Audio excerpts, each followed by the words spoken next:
Hello, I'm Dr. Jo Jorgensen, Libertarian candidate for president. President Trump has just proposed that the federal government spend over $4.8 trillion in the next fiscal year, the biggest budget in American history.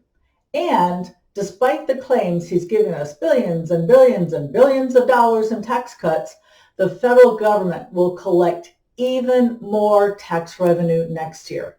Deficit reduction? Nah.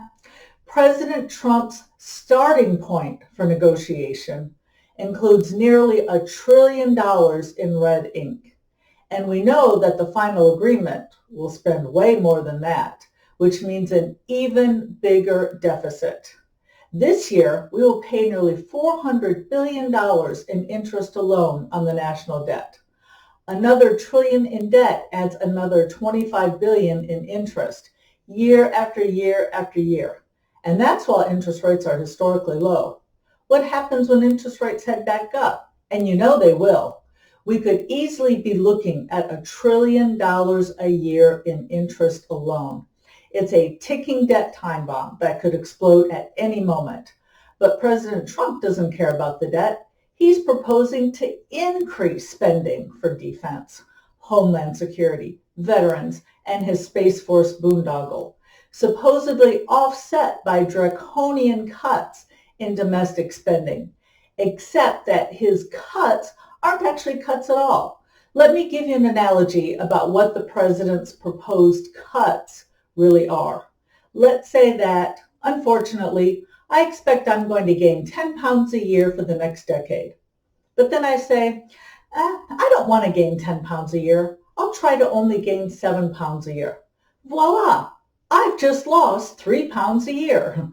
That's exactly what President Trump is doing with his so-called cuts.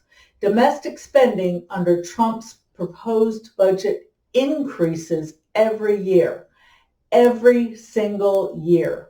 There are no cuts in total spending, only cuts from this imaginary baseline.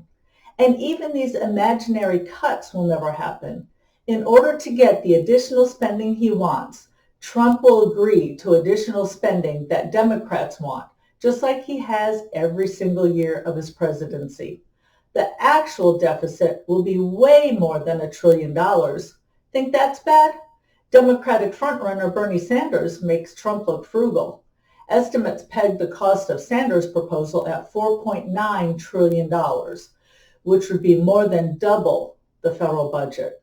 Instead of the federal government controlling nearly a quarter of the American economy, Sanders would give them control of nearly half. That's insane. This bipartisan fiscal irresponsibility has to end now, before it's too late. If you'd like to see how we can actually cut spending and balance the budget, visit my website, joj2020.com. Thank you.